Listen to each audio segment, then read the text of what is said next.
ओम अज्ञानतिमिरान्धस्य ज्ञानाञ्जनशलाकया चक्षुरुन्मिलितं येन तस्मै श्रीगुरवे नमः। श्रीचैतन्यमनोभीष्टं स्थापितं येन भूतले स्वयं रूप कदा मह्यं ददाति स्वपदान्तिकं। वन्देऽहं श्रीगुरो श्रीयुतपदकमलं श्रीगुरून् वैष्णवांश्च श्रीरूपं साग्रजातं सहगण रघुनाथान्वितं तं सजीवं साद्वैतं सावधूतं परिजनसहितं कृष्णचैतन्यदेवं श्री राधा कृष्ण पादान् सहगण ललिता श्री विशाखान्वितांश्च। हे कृष्ण करुणा सिंधो दीनबन्धो जगत्पते गोपेश गोपिका कांत राधा कांत नमोस्तुते। तप्त कांचन गौरांगी राधे वृंदावनेश्वरी वृषभानुसुते देवी प्रणमामि हरिप्रिये। वाञ्छा कल्पतरुभ्यश्च कृपा सिन्धुभ्य एव च पतितानां पावनेभ्यो वैष्णवेभ्यो नमो नमः। श्री कृष्ण चैतन्य प्रभो नित्यानंद श्री अद्वैत गदाधर श्रीवासादि गौर भक्त वृंद हरे कृष्ण कृष्ण कृष्ण हरे हरे हरे राम राम राम हरे हरे हरे कृष्ण बधाने। ओके, આજનો અધ્યાય ખૂબ સરસ અધ્યાય 13 પ્રકૃતિ પુરુષ અને ચેતના. ખૂબ સરસ અધ્યાય છે. આજે આપણે જોઈશું.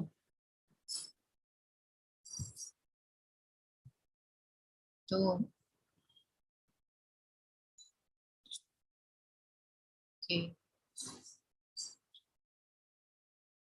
ક્ષેત્ર ક્ષેત્રજ્ઞ વિભાગો. આજનો અધ્યાય કાલનો અધ્યાય આપણે ભક્તિ યોગ વચ્ચેના જે 6 મિડલ અધ્યાય હતા 7 થી 12 એ ભક્તિ યોગ હતા. આપણે બીજો પડાવ પણ પૂરો કર્યો. આજથી ત્રીજો પડાવ આપણે સ્ટાર્ટ કરીએ છીએ. આજના પછીના હવે આજથી જે 6 અધ્યાય ચાલુ થાય છે એ આપણો ત્રીજો પડાવ. પહેલા 6 અધ્યાય કર્મયોગ હતા, બીજા વચ્ચેના 6 અધ્યાય જે છે એ ભક્તિ યોગ હતા, અને હવેના જે 6 અધ્યાય છે એને જ્ઞાન યોગ. અર્જુનજીનો મોહ દૂર થઈ ગયો છે, એટલે જે હાયર જ્ઞાન જે ભગવાને આપવાનું હતું એ હવે આપશે ભગવાન. તો જેથી ખૂબ સરસ જ્ઞાન યોગ સ્ટાર્ટ થાય છે. ભગવાને જ્ઞાન આપવાનું સ્ટાર્ટ કર્યું અર્જુનજીને. તો અર્જુનજી શું પૂછે છે આપણે જોઈશું આ અધ્યાયમાં. તો આપણે પહેલા ન લડવાના કારણો કયા કયા હતા? હરે કૃષ્ણ, કોણ કહેશે? અર્જુનના ન લડવાના કારણો.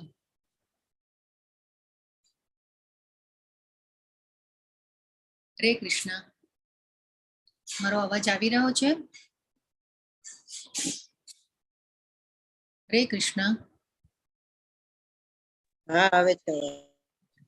કે સામે બધા પોતાના ભાઈઓ ને બધા હતા એટલે એને લડવાનું મન નતું થતું.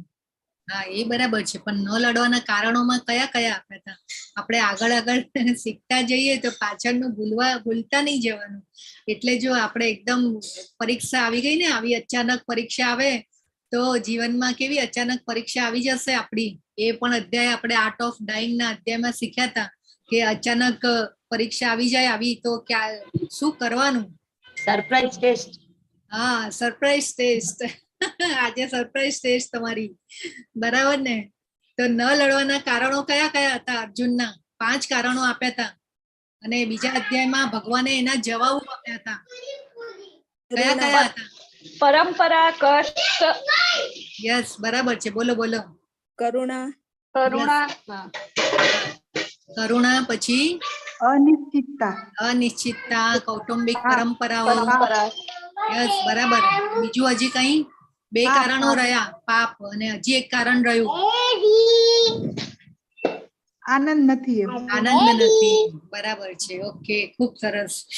તો અને બીજા અધ્યાયમાં શરણાગતિ શ્લોક ભગવાને બુદ્ધિ યોગ આપ્યો, અને કરુણાના જવાબમાં ભગવાને શું કહેલું હતું? કરુણાના જવાબમાં શું કીધું હતું ભગવાને? કરુણાનો જવાબ શું આપ્યો હતો ભગવાને? આપણે શરીર નથી, આત્મા છીએ. યસ, ખૂબ સરસ માતાજી, નીતુ માતાજી, ખૂબ સરસ. ઓકે, આનંદ નથી ના જવાબમાં શું આપ્યું હતું ભગવાને? આનંદ નથી નો જવાબ શું આપ્યો હતો? ભગવાને કીધું તું ભાઈ તારા હાથમાં તો 2 હાથમાં લાડુ જ છે, તું કેમ શોક કરે છે? એના માટે શું કહ્યું તું ભગવાને?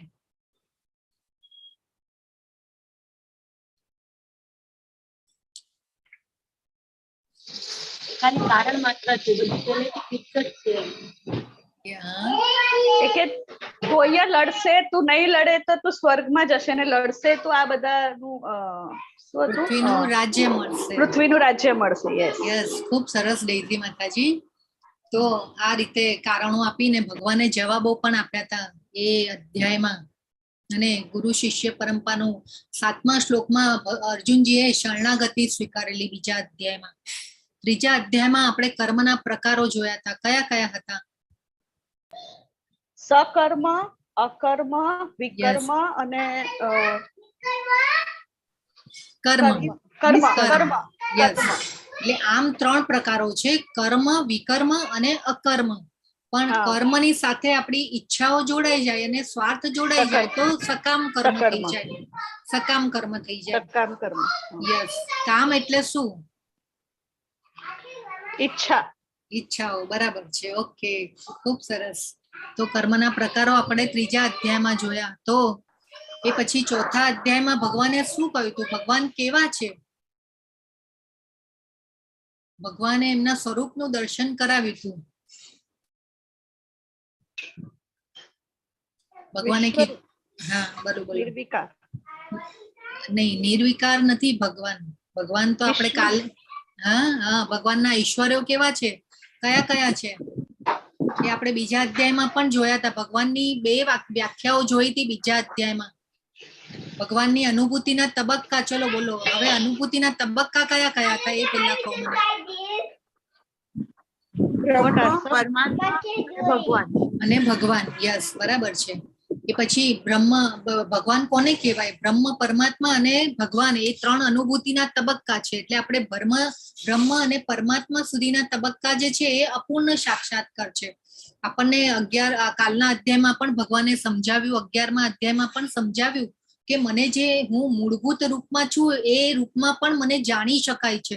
કાલે કીધું હતું ને 11મા અધ્યાયનો 54મો શ્લોક, મૂળભૂત ભગવાનનું દ્વિભુજ રૂપ, મુરલીધર રૂપ કયું છે? મૂળભૂત રૂપ છે ભગવાનનું. દ્વિભુજ રૂપ, 2 હાથવાળા જે ભગવાન છે એમનું મૂળભૂત રૂપ છે ભગવાનનું. અને એ રૂપમાં પણ મને જાણી શકાય છે એવું ભગવાને 11 અને 12 અધ્યાયમાં આપણને સમજાવ્યું. તો બ્રહ્મ અને પરમાત્મા સુધી જે પહોંચે છે એ અપૂર્ણ સાક્ષાત્કાર છે. એટલે પૂરો સાક્ષાત્કાર નથી. આપણે તો આવા ભગવાનને પામવાનું છે.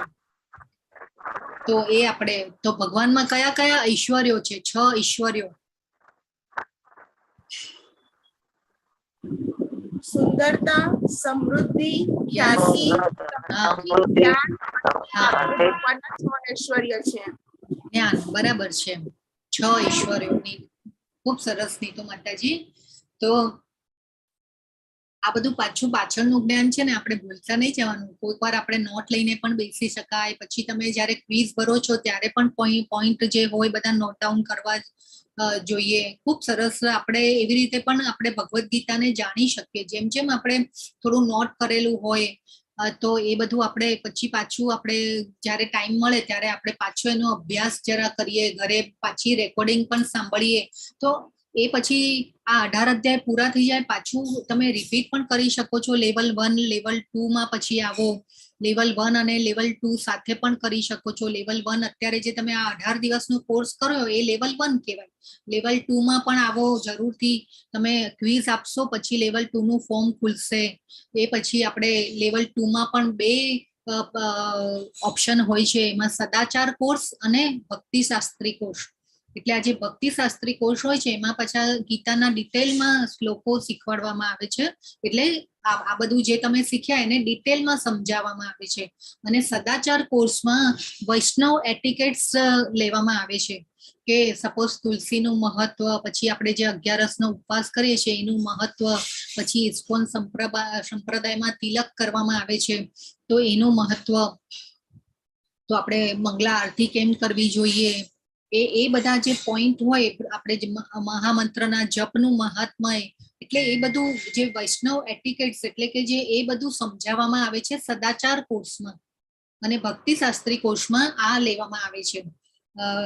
ભગવદ્ ગીતાને ડિટેલમાં સમજાવવામાં આવે છે. અહીંયા આપણે લેવલ 1 માં એટલો આપણી પાસે ટાઈમ નથી, એટલે આપણે જે મેઇન જે પાસાઓને અહીંયા કવર કર્યા છે. પણ લેવલ 2 માં જ્યારે આવશો, જો ભગવદ્ ગીતા જાણવાની ઈચ્છા એકદમ હોય તો તમારે લેવલ 2 પણ કરવું જોઈએ.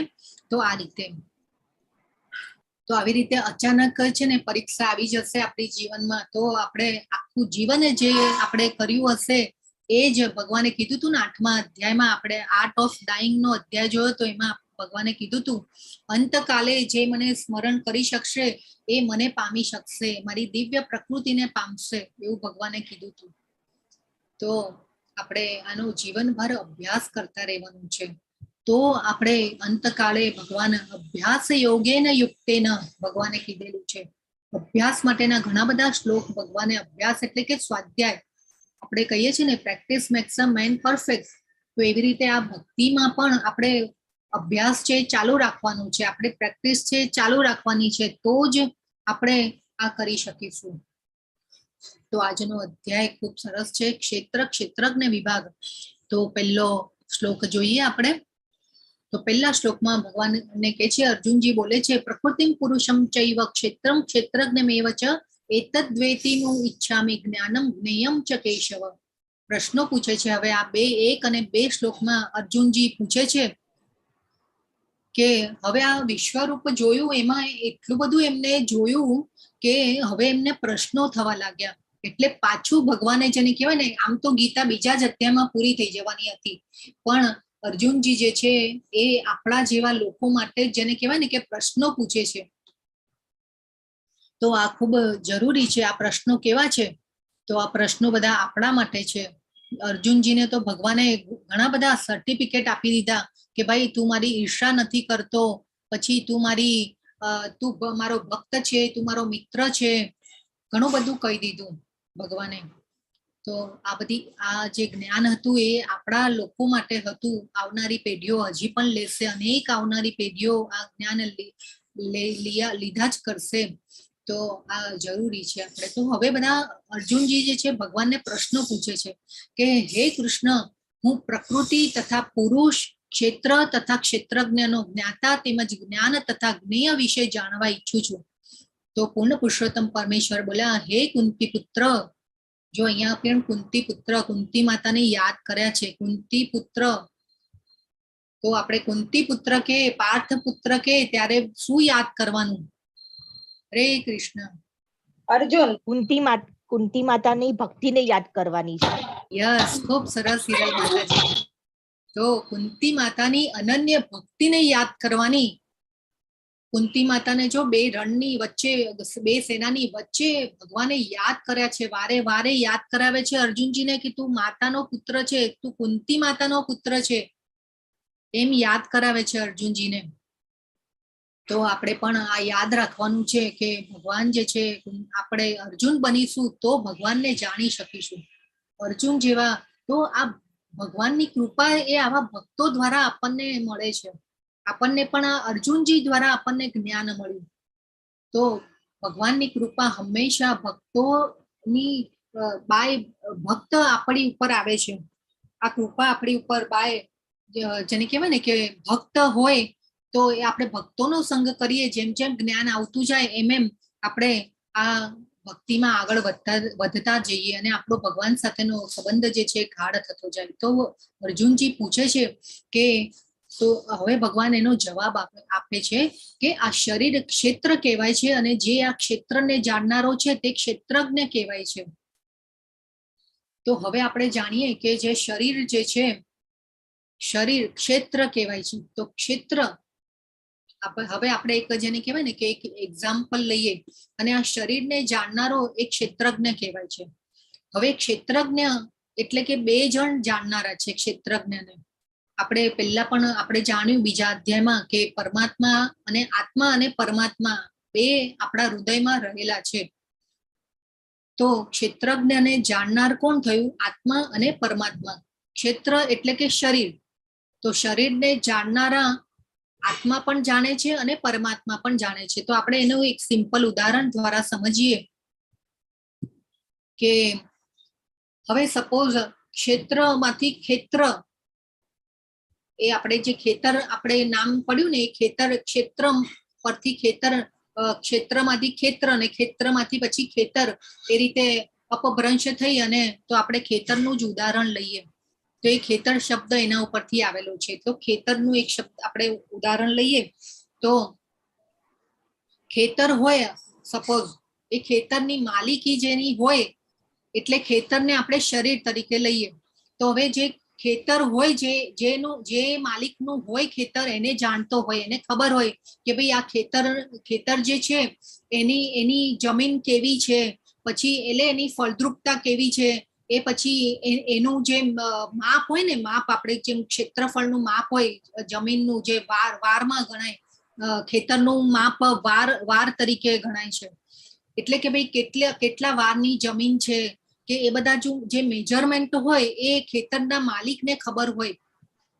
એ પછી બીજા કોને ખબર હોય કે એ આપણે જેને કહેવાય ને કે ખેતરનો એ આપણે જમીનને ચોપડે નોંધાવી પડે.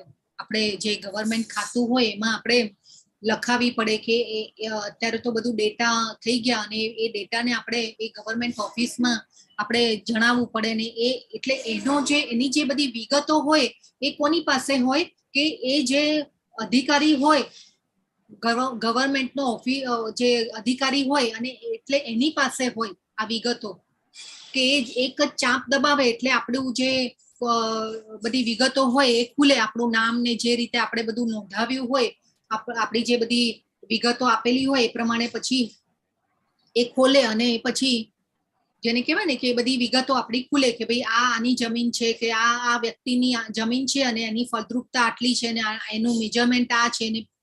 એટલે એવી રીતે તો ખેતર જે હોય એની જે વિગતો હોય એ કોની પાસે હોય? બે વ્યક્તિ પાસે હોય, કે એક ખેતરનો માલિક અને બીજો જે અધિકારી હોય એ અધિકારી પાસે હોય. તો આપણા અધિકારી કોણ છે? આના ઉપરથી આપણે શું સમજ્યા? ભગવાન. કૃષ્ણ ભગવાન. યસ, ભગવાન. તો આપણી બધી વિગતો કોની પાસે હોય? ભગવાન પાસે. તો અકાઉન્ટ જે છે એ ભગવાન પાસે હોય. અને બીજું કોણ જાણતું હોય? આપણે પોતે જાણતા આપણે હોઈએ. પોતે. યસ, બરાબર છે, ખૂબ સરસ. તો આ રીતે આપણે આજનો અધ્યાય જે છે એ સમજવાનું છે. તો આ રીતે આપણે સમજવાનું છે કે ક્ષેત્ર એટલે આપણું શરીર, અને આપણા શરીરને આપણે જાણતા હોઈએ. મને તાવ આવે કે મને પેટમાં દુખે કે મને કઈ મારા શરીરનો પ્રોબ્લેમ હોય તો એ મને ખબર પડે, એ તમે ન જાણી શકો. બરાબર ને? આપણને કઈ પ્રોબ્લેમ થાય શરીર વિશેનો તો એ આપણે જ જાણી શકીએ. આપણે કહીએ તો કોઈને ખબર પડે, નહીં તો ન ખબર પડે.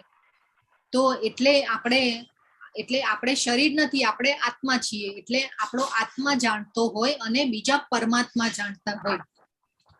તો અહીંયા ભગવાન સમજાવે છે કે ક્ષેત્ર એટલે શરીર, અને ક્ષેત્રને જે જાણનારો છે તે ક્ષેત્રજ્ઞ કહેવાય છે. એટલે આત્મા અને પરમાત્મા. ક્ષેત્રજ્ઞ એટલે કોણ થયું?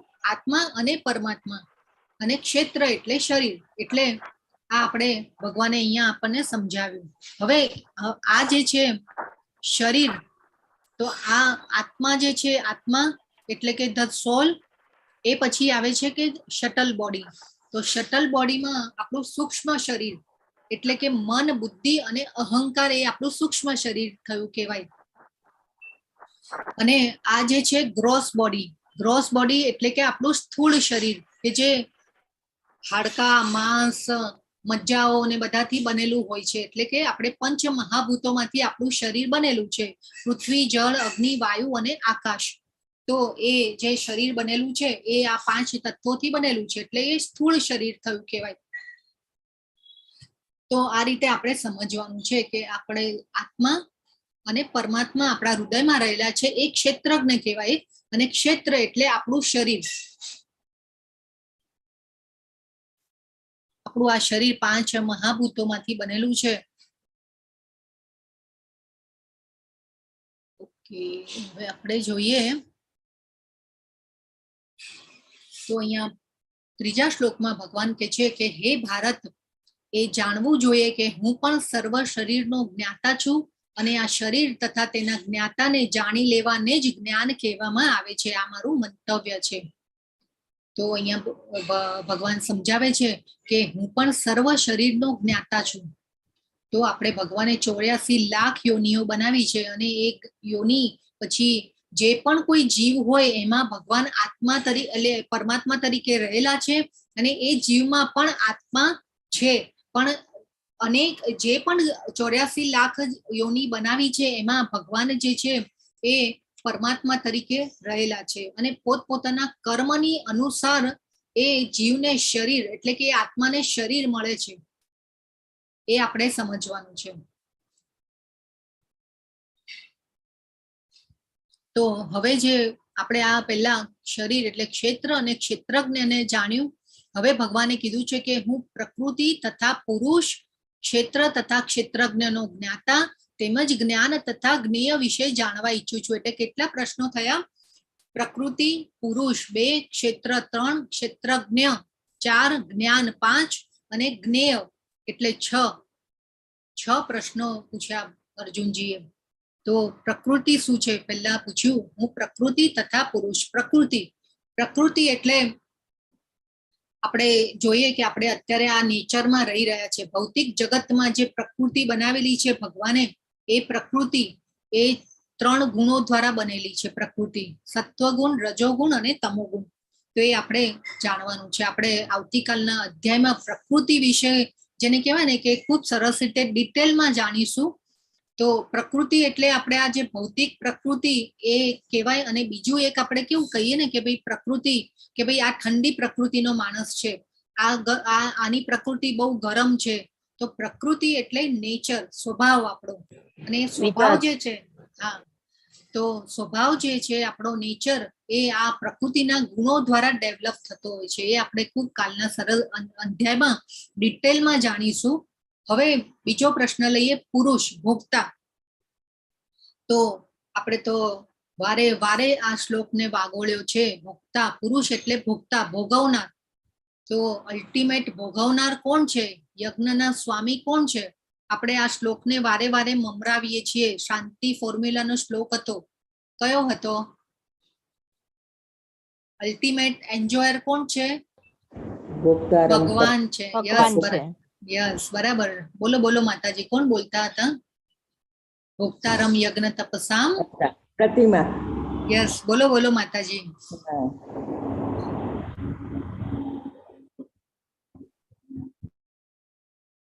થોડું ફાસ્ટ, નહીં તો આપણે ટાઈમમાં કવર અપ નહીં કરી શકીએ આજનો અધ્યાય. ભોક્તારમ યજ્ઞ તપસામ સર્વલોક મહેશ્વરમ સુહૃદમ સર્વભૂતાનામ જ્ઞાત્વા મામ શાંતિ મૃચ્છતિ. તો અલ્ટિમેટ એન્જોયર કોણ છે? ભગવાન છે. તો ભગવાનને અહીંયા પુરુષ કીધા છે. ભોગતા, પુરુષ એટલે ભોગતા એટલે ભોગવનાર. તો ભગવાનને અહીંયા ભગવાન કેવા પુરુષ છે? પરમ પુરુષ છે. એક પુરુષ એટલે જીવ પણ થાય, એટલે જીવ એટલે આત્મા. અને બીજા પુરુષ ભગવાન જે છે એ પરમ પુરુષ છે, પરમાત્મા છે. ભગવાન માટે પરમ શબ્દ યુઝ કરવામાં આવ્યો છે. એટલે આપણે પરમ પુરુષ ભગવાન, પરમાત્મા, પરમ બ્રહ્મ, પરમ સત્ય ભગવાન છે. તો આ આપણે એ રીતે જાણવાનું છે. આપણા ઘરમાં પણ કેવા દાદા હોય, આપણા નાના હોય, દાદી હોય, તો એ લોકો કેમ આપણે કેવા પોતાના આપણે દાદા હોય તો એ એમના પૌત્ર પૌત્રીઓને જોઈ અને કેવું આનંદ લેતા હોય, ખુશ થતા હોય. તો આપણે જોઈએ ને આપણા ઘરમાં વડીલો હોય તો એમનું ફેમિલી ને એમનું બધું જોઈ અને પોતે હરખાતા હોય, ખુશ થતા હોય. એટલે એ રીતે આપણે અહીંયા પણ ભગવાન જે છે એમના આપણા સંતાનો જે છે થોડી સ્વતંત્રતા આપી છે. સ્વતંત્રતા ભોગવે એટલે ભગવાનને ખુશી પણ થાય. પણ એક જે માતા પિતાના હિસાબથી ભગવાન એમ પણ ઈચ્છે કે મારા સંતાનો મારી પાસે પાછા આવી જાય. તો આ રીતે આપણે જોઈએ તો આ અત્યારે જીવનમાં ઘણા બધાની પાસે ઘણું બધું હોય છે. બધું જ ઘણા બધાને હવે મોઢે સાંભળતા હોઈએ છીએ આપણે કે ભાઈ મારી પાસે બધું જ છે પણ જીવનમાં શાંતિ નથી. બધું જ આપ્યું છે ભગવાને પણ શાંતિ નથી, શાંતિ નથી. આમ અંદરથી જેને કહેવાય ને સ્ટ્રેસ, એન્ઝાયટી બધું રહેતું હોય છે. આ બધા પ્રોબ્લેમો આજકાલ હવે વધતા જાય છે. તો આ શ્લોક જે છે આપણે ભગવદ્ ગીતા જાણવાની છે અને એને ઉતારવાની છે જીવનમાં, પ્રેક્ટિકલ વ્યવહારમાં ઉતારવાની છે, તો આપણને જીવનમાં શાંતિ મળી શકશે. તો પુરુષ ભોગતા અલ્ટિમેટ એન્જોયર ભગવાન છે. એ પછી આવે છે આપણે ક્ષેત્રને જાણ્યું, કે ક્ષેત્ર એટલે કે શરીર, અને ક્ષેત્રજ્ઞ એટલે કે આ શરીર રૂપી ખેતરને જાણવા વાળા બે જણ છે, આત્મા અને પરમાત્મા. તો ક્ષેત્રજ્ઞ કોણ છે? આત્મા, અને પરમાત્મા ક્ષેત્રજ્ઞ કહેવાય, અને ક્ષેત્ર એટલે શરીર. તો આ રીતે આપણે, અને જ્ઞાન, તો જ્ઞાન એટલે શું? હવે આપણે એ જાણીએ કે આપણે ખાલી પૈસા કમાવાના જ્ઞાનને જ્ઞાન ન કહેવાય. આપણે પૈસા કમાવા માટે કે ભાઈ આગળ ભણવું છે ને મારે આટલું કરવું છે ને આ બધું જે છે એને જ્ઞાન ન કહેવાય. અત્યારે આજકાલની બધી જે આપણે આ ભૌતિક જગતની જે બધી ડિગ્રીઓ જે છે ને, એ ડિગ્રીઓને આપણે ડિગ્રી ધારીને આપણે બુદ્ધિમાન કહેતા હોઈએ છીએ, પણ આપણે જોયું તું બુદ્ધિમાનની વ્યાખ્યા શું હતી ભગવાનની. તો આપણે આ બધી જે આપણી ડિગ્રીઓ જે છે એ ડિગ્રીઓ કોઈ આપણી સાથે આવવાની નથી, બધું અહીંયા મૂકીને જવાનું છે. ખાલી ઓનલી ભગવાને આપણે આખો ભક્તિ યોગ 6 અધ્યાય સમજ્યા, તો એના ઉપરથી આપણે થોડુંક તો ગેજ કર્યું હશે કે આપણે ભક્તિની ડિગ્રી જે છે એ સાથે આવશે. અને આ ભક્તિની ડિગ્રી જો અધૂરી રહી ગઈ ને, તો આવતા જન્મમાં પણ ભગવાન એવી વ્યવસ્થા કરી આપશે કે આપણે આ ડિગ્રીને વધારે સારી રીતે આપણે એને એમાં આગળ ધપી શકીએ. તો આપણે કોઈ માણસને ઇલેક્ટ્રિક વસ્તુઓ ખોલીને રિપેર કરી દે, કે પંચર પડ્યું હોય, રસ્તામાં જતા હોય ને પંચર પડ્યું હોય, પછી પંચર ફટાફટ કરી નાખે ને આકાશમાં પ્લેનો ઉડાડે ને મિસાઇલો ને સેટેલાઇટ ડિઝાઇન કરે ને એવરેસ્ટ સર કરે ને બ્યુટી કોન્ટેસ્ટમાં પાર્ટ લઈ લે ને જો આગળ આવી જાય, તો આવા લોકોને આપણે બુદ્ધિમાન કહેતા હોઈએ છીએ, જ્ઞાની કહેતા હોઈએ છીએ. પણ ખરું જ્ઞાન શું છે? કે આ ક્ષેત્ર અને ક્ષેત્રજ્ઞની સમજ, એટલે કે આત્મા અને પરમાત્માની સમજ, એને જ્ઞાન કહે છે ભગવાન. તો અને જ્ઞેયમ એટલે શું? જ્ઞેય, જ્ઞાન તથા જ્ઞેય વિશે જાણવા ઈચ્છું છું, અર્જુનજીએ કીધું. તો જ્ઞેય એટલે શું? જ્ઞેય એટલે જ્ઞાનનું લક્ષ્ય, કે ધ્યેય, ધ્યેય આપણે કહીએ ને, તો એ ધ્યેય, જ્ઞેય એટલે કે ધ્યેય, આપણું જીવનનું ધ્યેય શું છે? પરમાત્માની પ્રાપ્તિ છે. એટલે આપણે આત્મા અને પરમાત્માને જાણવાના છે, એ જ્ઞેય કહેવાય. તો આ બધા નોલેજને આપણે પોપટિયું જ્ઞાન કહી શકીએ. અત્યારનું આપણું આ ભૌતિક જગતનું જે પણ નોલેજ છે એ જ્ઞાન નથી. સાચું જ્ઞાન શું છે? આત્મા અને પરમાત્માને, ભગવાનને જાણવા, એ સાચું જ્ઞાન કહેવાય. તો આપણે પરમાત્મા કોણ છે આપણને ખબર પડે, પછી આપણો અને પરમાત્માનો સંબંધ શું છે એ આપણે જાણીએ, પછી મારે શું કરવાનું છે, આપણે કયા કાર્યો કરવા જોઈએ, ન કરવા જોઈએ, તો એને કહેવાય જ્ઞેયમ. તો આ આપણે જાણવાનું છે આજના અધ્યાયમાં. ખૂબ સરસ રીતે ભગવાન આપણને જણાવશે. તો આખું જીવન જે છે મૃત્યુની પરીક્ષાની તૈયારી છે. આપણે ક્યુમાં ઉભેલા છીએ, અને ભગવાને કેટલું બધું કહી દીધું કે આ જગત કેવું છે, કેવું છે આ જગતને, કેવું કીધું ભગવાને? દુખાલય. દુખાલય. યસ, ખૂબ સરસ. ક્ષણભંગુર. ક્ષણભંગુર, ખૂબ સરસ. ક્ષણભંગુર, દુખાલય. ને હજી પણ કાલના અધ્યાયમાં એક શબ્દ આવેલો, કયો હતો? કોઈને ધ્યાન યાદ છે? મિથ્યા. જગત મિથ્યા. હા, જગત તો મિથ્યા છે, બરાબર છે. અહીંયાના જે પણ સુખો છે બધા ટેમ્પરરી છે. મૃત્યુ સંસાર સાગરાત, ભગવાને કીધું તું આ મૃત્યુ સંસાર સાગર, મૃત્યુ સંસાર છે આપણો સાગર, સંસાર છે પણ કેવો છે? મૃત્યુ સંસાર સાગરાત. અને ભક્તિ કરીએ છીએ તો ભગવાન જેને કહેવાય ને, ઓલા ગરુડ ઉપર આવ્યા હતા અને નીચે નમી, અને ભગવાન જે છે ભક્તને બચાવવા માટે આવે છે. તો આપણું આ શરીર જે છે 5 તત્વોનું બનેલું છે. હવે આપણે આ જોઈએ કે હું પણ સર્વ શરીરનો જ્ઞાતા છું. તો ભગવાન આપણા શરીરને જાણે છે. તો આપણી જે શરીર અવસ્થા હોય છે એમાં 3 અવસ્થા હોય છે. અહીંયા જો 3 અવસ્થા, આ જાગ્રત અવસ્થા, પછી આ સ્વપ્ન અવસ્થા, આપણે જયારે સુઈ જઈએ છીએ ત્યારની અવસ્થા, અને પછી આ સુષુપ્ત અવસ્થા. તો જાગ્રત અવસ્થા એટલે વ્યક્તિ કંઈ પણ કાર્ય કરતો હોય ત્યારે પણ પરમાત્મા તો જે છે એ ઉપદ્રષ્ટા અનુમંતાનું કામ કરે છે. આગળ આવશે શ્લોક. તો જાગ્રત અવસ્થામાં પણ ભગવાન જે છે એ તો આપણી સાથે ને સાથે જ હોય છે. એ પછી સ્વપ્ન અવસ્થા, તો આપણે જેને કહેવાય ને કે દિવસભર જે પણ કંઈ કામો કર્યા હોય તો કંઈ પણ જે પણ પ્રવૃત્તિ કરી હોય રાત્રે સ્વપ્નમાં આવે છે. ઘણા લોકોને એવા સ્વપ્ન પણ આવતા હોય છે.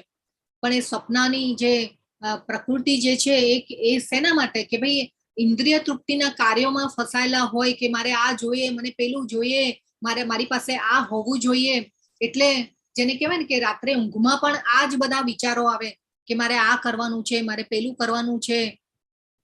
એટલે આ જે સ્થિતિ જે છે એ સ્વપ્ન અવસ્થા, પણ એ સ્વપ્ન અવસ્થામાં પણ ત્યારે પણ ભગવાન તો આપણી સાથે હોય જ છે. એ પછી આવે છે સુષુપ્ત અવસ્થા. તો સુષુપ્ત અવસ્થામાં પણ ભગવાન જે છે આપણને, જો આપણે રાત્રે સુઈ જઈએ છીએ ને ત્યારે ગાઢ નિદ્રા આવી ગઈ હોય ત્યારે આપણને કાંઈ જ ખબર નથી હોતી. ઘણા લોકોની નિદ્રા તો એવી હોય છે કે જેને કહેવાય ને કે આપણે ઘણા લોકો કે ચોર આવીને ચોરી કરી જાય ને તોય તને ખબર ન પડે. આવું આપણે ઘણાને કહેતા હોય છે કે આવી નિદ્રા તારી, આવી ઊંઘ, આવું આપણે ઘણી વાર ઘણાને કહેતા હોય છે. તો આવી નિદ્રામાં પણ આપણી સાથે કોણ હોય છે? ભગવાન તો હંમેશા આપણી સાથે જ હોય છે. તો આ ત્રણેય અવસ્થાઓમાં ભગવાન જે છે એ આપણી સાથે હોય છે.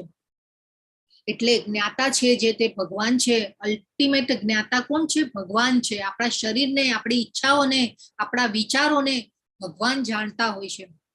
તો આપણને કંઈ ખબર નથી હોતી. આપણે આમ કેવી મૃત્યુ અવસ્થા આવી ગઈ હોય છે. ગાઢ નિદ્રામાં જ્યારે હોઈએ ત્યારે આપણે સવારે ઉઠીએ ને ત્યારે ખબર પડે કે આપણે ઉઠ્યા. નહીં તો રાત્રે તો ઘણી વાર આપણે જેને કહેવાય ને કે કોઈ ઉકલી પણ જાય છે અને પહોંચી જાય તો આત્મા નીકળી જાય, ખબર પણ નથી પડતી હોતી. ઘણાને એવા મૃત્યુ પણ આપણે જોયેલા છે. તો આ રીતે ત્રણેય અવસ્થાઓમાં ભગવાન જે છે, એટલે હવે અહીંયા શું ભગવાન કહે છે કે આ શરીર તથા તેના જ્ઞાતાને જાણી લેવાને જ જ્ઞાન કહેવામાં આવે છે. આ મારું મંતવ્ય છે. જો કાલે પણ આપણે વાત થઈ હતી કે ભગવાન જે છે એ સિક્કાની બે બાજુ સમજાવીને પછી ક્લિયર કટ કરી પણ નાખે છે. ભગવાને કોઈ ભગવદ્ ગીતામાં જેને કહેવાય ને કે કિંતુ પરંતુ રાખ્યું જ નથી કે તારે આમ કરવું જોઈએ ને આપણને પણ મૂંઝવણમાં નથી રાખ્યા. ભગવાને કેવું કહી દીધું કે શરીર તથા તેના જ્ઞાતાને જાણી લેવાને જ જ્ઞાન કહેવામાં આવે છે. આ મારું મંતવ્ય છે. એટલે ક્લિયર કટ કહી નાખ્યું છે ભગવાને તો આપણને. તો જ્ઞાન શું થયું? આત્મા અને પરમાત્માને જાણવા, એને જ્ઞાન થયું કહેવાય. જ્ઞાન કહેવામાં આવે છે ભગવાનની દ્રષ્ટિએ. તો આપણે આ ડિગ્રીધારીઓને જ્ઞાની કહેતા હોઈએ છીએ, પણ આપણું જ્ઞાન ભગવાન શેને કહે છે કે આત્મા અને પરમાત્માને જાણી લેવા, એને ભગવાને જ્ઞાન કીધું છે. તો આ જે છે બધી આપણી શરીરની અવસ્થાઓ છે કે અન્નમય કોષ, પ્રાણમય કોષ, મનોમય કોષ, વિજ્ઞાનમય કોષ અને આનંદમય કોષ. તો પહેલા જોઈએ આપણે અન્નમય કોષ. તો અન્નમય કોષમાં આપણે હવે આ છે ને એક મનુષ્યોની કેટેગરી પણ બતાવે છે કે કેવી કેટેગરીમાં આવીએ આપણે. તો આપણે જોઈએ કે અન્નમય કોષ. તો અન્નમય કોષમાં એવી કેટેગરી છે મનુષ્યોની કે જેને કહેવાય ને કે બેસિક ઓફ લાઈફ, એમ કે માણસને ખોરાક જ દેખાતો હોય કે બસ ખાવું, પીવું, ઊંઘવું અને મસ્ત મજા કરવી, જલસા. એટલે ખાવામાંથી ઊંચો જ ન આવે. અને ઘણા બધા એવા હોય કે બસ 2 ટાઈમ જમવાનું મળી ગયું, ભોજન મળી ગયું એટલે પતી ગયું, બસ આ સગવડો મારી સચવાવી જોઈએ. બીજું એમાંથી પછી એનાથી પણ ઉપર કઈ વિશેષ છે એવું કોઈ વિચાર જ ન આવે.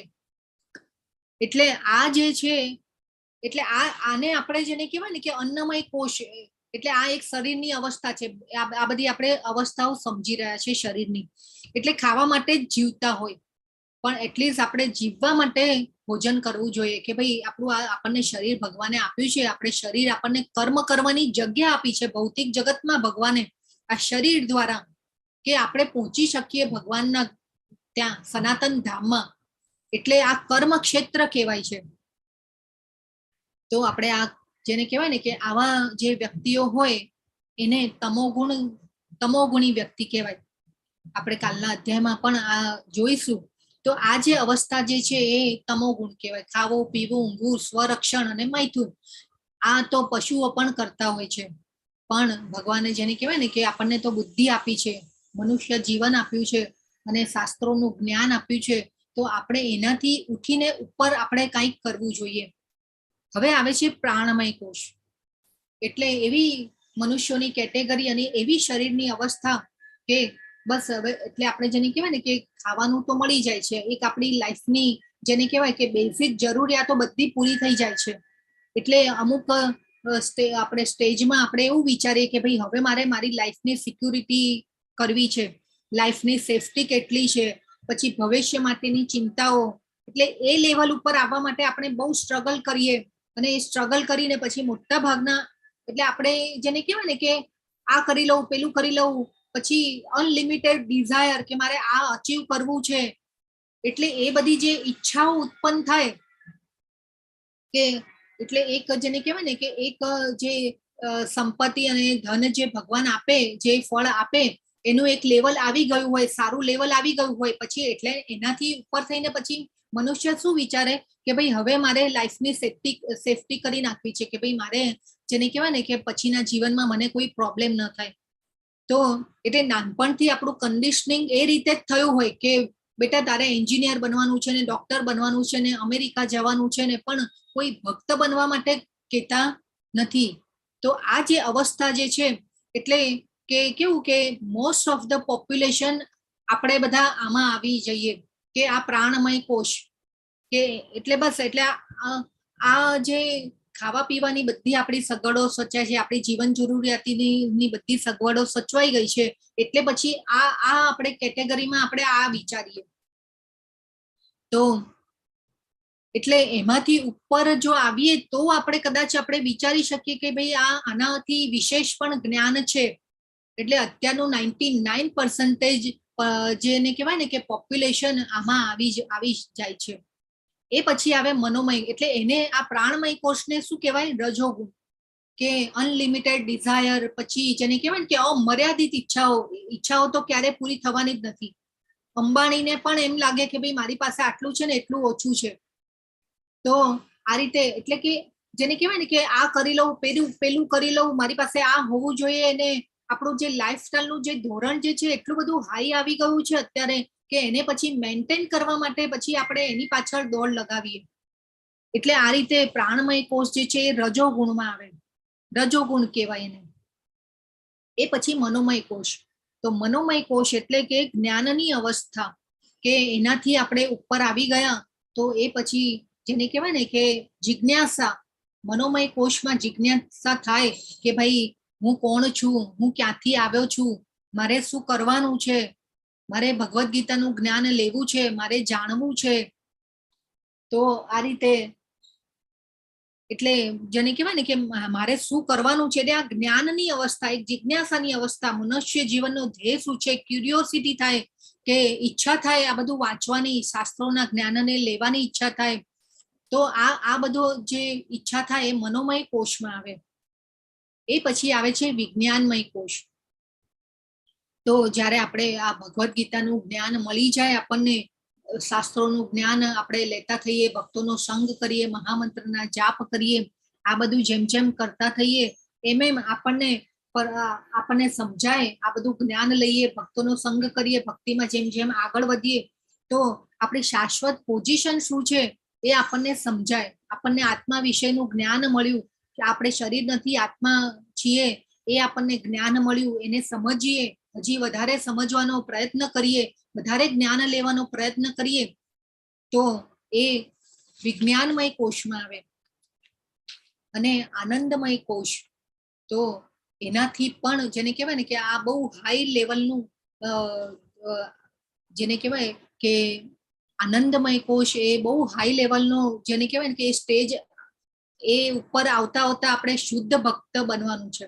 આપણે અનન્ય ભક્તિ કરીને આ લેવલ ઉપર આવવાનું છે, ત્યારે આપણને આનંદમય કોષમાં આપણે આવી શકીએ. એટલે આપણે શાસ્ત્રોના નિયમોનું થોડું પાલન કરીએ, ભક્તિ યોગના વિધિ વિધાનોનું પાલન કરીએ, ત્યારે અલ્ટિમેટ આપણને આનંદનો અનુભવ થાય. જેમ જેમ ઘણા એવા અત્યારે પણ ભક્તો છે કે જપમાળા કરે, બધું જ કરે, પણ એમાં જેને કહેવાય ને ભાવ ન મૂકી શકતા હોય, ભાવ ન આવી શકતો હોય. પણ આ ભાવ ક્યારે આવે? આપણે એ પણ નવધા ભક્તિના તબક્કા જોયેલા, ભક્તિ સેવાના તબક્કા જોયા હતા કે શ્રદ્ધા ડેવલપ થાય, પછી આપણે ભક્તોનો સંગ કરીએ, મહામંત્રના જાપ કરીએ, એટલે કે ભજન ક્રિયા, સાધુ સંગ કરીએ, એ પછી ધીરે ધીરે આપણામાં સ્થિરતા આવતી જાય. સ્થિરતા આવે તો પછી નિષ્ઠા વધે, નિષ્ઠા આવે પછી ધીરે ધીરે આસક્તિ આવે એમાં, અને આસક્તિ આવે પછી ભાવ આવે ને ભાવ પછી કૃષ્ણ પ્રેમ તો ટોટલી ઉપર આવે છે, છેલ્લે કૃષ્ણ પ્રેમ આવે. તો આ જે આનંદમય કોષ જે છે એ અવસ્થા છે.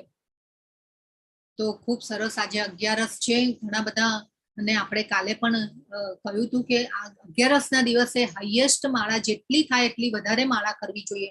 11 જે છે એ પ્રિય તિથિ છે ભગવાનની, તો એ દિવસે ભગવાનના કાર્યો વધારે કરવા જોઈએ. અને આપણે કેમ ઉપવાસ કરવાનો એ આપણે કાલે પણ જાણ્યું હતું, અને આપણે ડિટેલમાં જ્યારે ડાયટ પ્લાન સમજાવશે ભગવાન ત્યારે પણ આપણે સમજીશું થોડું ઘણું. તો આ રીતે આપણે ભગવાનના કાર્યો જે છે 11 ના દિવસે વધારે ને વધારે કરવા જોઈએ. ખૂબ સરસ. હવે આપણે આગળ જઈએ તો આ જે 5 કોષ જે છે એ આપણી શરીરની અવસ્થાઓ છે. આપણે કાલના પ્રકૃતિના ગુણો અધ્યાયમાં, કાલે 14મો અધ્યાય જે છે એમાં આ ગુણો વિશે આપણે ડિટેલમાં સમજીશું. આજે આ શરીરની અવસ્થાઓને આપણે સમજવાની છે. હવે ભગવાન કે છે 5 મહાભૂતો, મિથ્યા અહંકાર, બુદ્ધિ, અવ્યક્ત 10 ઇન્દ્રિયો તથા મન, 5 ઇન્દ્રિય વિષયો, ઈચ્છા, દ્વેષ, સુખ, દુઃખ, ચેતના, સંગાત, ચેતના અને ધૈર્ય, આ સર્વેને સંક્ષેપના કાર્યોના ક્ષેત્ર તથા તેમની આંતરક્રિયાઓ કહેવામાં આવે છે. હવે આ 5 મહાભૂતોનું આપણું શરીર બનેલું છે. પૃથ્વી, જળ, અગ્નિ, વાયુ, આકાશ, અને આપણે મિથ્યા અહંકાર એટલે કે ફોલ્સ ઈગો અને ટ્રુ ઈગો, એના વિશે પણ આપણે જાણ્યું હતું. તો ફોલ્સ ઈગો એટલે કે આપણે એવું સમજીએ કે ભાઈ આપણે આ શરીર છીએ અને આ શરીર દ્વારા આપણે અને શરીરની જે ઈચ્છાઓને આપણે વળગી રહી અને પછી ઇન્દ્રિય તૃપ્તિના જે કાર્યો કરીએ છીએ, તો એ આપણે આ મિથ્યા અહંકાર છે કે આપણે આ ભૌતિક જગતના જે સુખો છે એને આપણે સાચા સુખો માની લઈએ છીએ, તો એ આપણો મિથ્યા અહંકાર છે. તો સાચો અહંકાર એ હોવો જોઈએ કે નહીં, હું ભગવાનનો ભક્ત છું, હું ભગવાનનું સંતાન છું, અને આપણે પ્રાઉડ લેવું જોઈએ કે ભગવાનના ધામમાં તો કેટલો વૈભવ, ધન, સંપત્તિ, સમૃદ્ધિ, ત્યાગ, ઐશ્વર્ય, કેટલું જેને કહેવાય ને કે અપાર અને અનંત છે ભગવાનનો વૈભવ. ભગવાન કેટલા શક્તિશાળી છે. આપણે જોયું ને કેવી રીતે કેટલા બ્રહ્માંડો ઉત્પન્ન કરે છે, ને બ્રહ્માંડોને પાછા એનું પાલન પોષણ પણ કરે છે, ને પરમાત્મા તરીકે પાછા આપણા હૃદયમાં પણ રહેલા છે, ને કેવા એ પણ કેવા લઘુત્તમ થી લઘુત્તમ રૂપે આપણા હૃદયમાં પણ રહેલા છે. એટલે એ રીતે પણ ભગવાન એમનું નાનું સ્વરૂપ પણ કરી શકે છે. તો આ બધું જે છે એ કાર્યોના ક્ષેત્ર એટલે કે આપણા શરીર દ્વારા થતા હોય છે, અને તેમની આંતરક્રિયાઓને વિકાર કહેવામાં આવે છે. એટલે કે આપણે જે આ પ્રકૃતિના ગુણો દ્વારા કર્મ કરીએ છીએ એને આંતરક્રિયાઓ કહેવામાં આવે છે. એટલે આપણે જોયા હતા કર્મના પ્રકારોને બધું આપણે જોઈ ગયા છે. આપણે આ ઈચ્છા, દ્વેષ, સુખ, દુઃખ જે બધું અનુભવ કરીએ છીએ એ આપણા શરીરનો અનુભવ આપણે શરીર દ્વારા કરતા હોઈએ છીએ. તો આપણે આ સમજવાનું છે. આપણે ડિટેલમાં હજી કાલે સમજીશું તો વધારે તમને વધારે સમજાશે આ બધું. તો 5 મહાભૂતો એટલે પૃથ્વી, જળ, અગ્નિ, વાયુ, આકાશ, 5 કર્મેન્દ્રિયો છે આપણી. એ કર્મેન્દ્રિયોમાં એટલે કે મોં, પગ, પછી હાથ, ગુદા અને જનનેન્દ્રિય, જેના દ્વારા આપણે કર્મ કરતા હોઈએ છીએ, એ 5 કર્મેન્દ્રિયો કહેવાય. જ્ઞાનેન્દ્રિયો તો આંખો, કાન, નાસિકા, જીભ અને ત્વચા, એ આપણી 5 જ્ઞાનેન્દ્રિયો કહેવાય. અને મન, બુદ્ધિ અને અહંકાર, અને આ 3 ગુણો, અને ઇન્દ્રિય વિષયો એટલે શબ્દ, રૂપ, રસ, ગંધ અને સ્પર્શ. આ બધું બહુ ડિટેલમાં લેવલ 2 માં સમજાવવામાં આવે છે. તો આપણે આ સુખ, દુઃખ અને એ બધું આપણે કર્મો દ્વારા આપણે ભોગવતા હોઈએ છીએ. આપણા જેવા જીવનમાં આપણે જેવા કર્મ કર્યા હોય, જેવી ભક્તિ કરી હોય, એ પ્રમાણે આપણું નવું શરીર આત્મા જે છે એ લેતું હોય છે, અને આપણા કર્મો પ્રમાણે આપણને શરીર મળતું હોય છે, અને એ પ્રમાણે આપણે કર્મ કરતા હોઈએ છીએ. તો આ જો 5 ગોળા જે છે એ ઇન્દ્રિયો છે. મન, આ જે લગામ જે છે બ્લુ કલરની મન છે. બુદ્ધિ જે છે આત્માની પડોસણ છે, અને આ આત્મા છે. જો આત્મા કેવો આમ હતભ્ર થઈને આમ જેને કહેવાય ને કે જોઈ રહ્યો છે કે આપણા શરીરમાં શું થઈ રહ્યું છે ને કઈ ઈચ્છા ઉત્પન્ન થાય છે ને કેટલું બધું. તો આ જે ઇન્દ્રિયોના ઘોડાને જે છે એને આપણી મન અને બુદ્ધિ દ્વારા પકડીને રાખવાના છે. જો છૂટા મૂકી દઈશું તો મનની લગામ જે છે એ છૂટી મૂકી દઈશું તો પછી એટલે મનને નિયંત્રણમાં રાખવાનું છે. આપણે જોયું હતું પહેલા પણ આગળ કે મનને આપણે મિત્ર બનાવવાનું છે, દુશ્મન નથી બનાવવાનું. મનને જો આપણો માલિક બનવા દઈશું તો જેને કહેવાય ને કે આપણો પતી ગયું, પછી વાર્તા પૂરી. મન ઈચ્છાઓ કરે છે અને મન ઈચ્છાઓ કરે કે ભાઈ મારે 2 બેડરૂમનું ઘર છે, 3 બેડરૂમનું લેવું જોઈએ, કાં તો મોટો બંગલો લેવો જોઈએ. એટલે પછી બુદ્ધિ લાગી પડે પૈસા કમાવાના કે ભાઈ જોઈશે હવે તો, એટલા માટે બુદ્ધિ લાગી પડે. એટલે જે ઈચ્છાઓ ઉત્પન્ન મન દ્વારા થતી હોય છે અને પછી બુદ્ધિ સમજાવે કે ભાઈ આ ન કરાય, આ તો આ બજેટ આટલું જ છે, આમાં ન જવાય, આમાં ન પડાય, એ બુદ્ધિ સમજાવે આપણને. એટલે બુદ્ધિ ક્યારે સ્થિર થશે અને બુદ્ધિ ક્યારે આપણી દ્રઢ થશે કે જ્યારે આપણે ભગવાનમાં મનને એકાગ્ર કરીશું. મન ક્યારે કંટ્રોલમાં રહેશે કે જ્યારે મન અને બુદ્ધિ જે છે એ ભગવાનમાં મન એકાગ્ર કરીશું ત્યારે કંટ્રોલમાં રહેશે. જો મન અને બુદ્ધિ કંટ્રોલમાં રહ્યા તો ઇન્દ્રિયો આપોઆપ કંટ્રોલમાં રહેવાની છે. તો આત્મા જે છે, જેમ જેમ આપણે આત્માને પોષણ આપીશું એમ બુદ્ધિ જે છે આપણી સ્થિર થશે કે ના ભાઈ જે પણ ભગવાને આપેલું છે મારી પાસે, આપણે સંતોષમાં રહીશું. અને આપણે જે કહેવાય ને કે જે દોડીએ છીએ 12-18 કલાકો કામ કરીએ છીએ, પછી ઓવર ડ્યુટી કરીએ, ઘણી વાર તો ઘણા એવા ઓફિસોમાં ઓવર ડ્યુટી કરે, ઓવર ટાઈમ કરે તો એને અલગથી ભથ્થું પણ આપવામાં આવતું હોય છે. પણ એ તો કરીએ છીએ, પણ સાથે સાથે આપણે પ્રવૃત્તિ તો કરવાની જ છે, કર્મ તો છોડવાના જ નથી. ભગવાને તો અર્જુનજીને પણ ભાગવા નથી દીધા, કર્મ તો કરતા જ રહેવાનું છે. પણ ભગવાને આપણને જે પણ નિયત ડ્યુટીમાં મૂક્યા છે એમાં રહી અને ભગવાનના કાર્યો પણ કરવાના છે. જો ભગવાનના કાર્યો નહીં કર્યા તો પછી આપણે ભગવાન પાસે પહોંચી જ નથી શકવાના. નહીં તો ઓલા જાયન્ટ વ્હીલમાં આપણે ઓલા જેમાં હોય ને આપણે અમ્યુઝમેન્ટ પાર્કમાં ઓલું મોટું જાયન્ટ વ્હીલ હોય, આપણે કેવા ગોળ રાઉન્ડ મેરીગો રાઉન્ડમાં ફરીએ એવી રીતે આ ભૌતિક જગતમાં ફરે જ રાખવાનું. એટલે આત્માને પોષણ આપવાનું છે. તો આપણે જેને કહેવાય ને કે આ શરીર રૂપી પાંજરામાં રહેલો આત્મા, પોપટ જે છે આત્મા છે, તો આપણો આત્મા છે એ આ શરીર રૂપી પાંજરામાં રહેલો છે. તો આત્માનું પોષણ શું છે?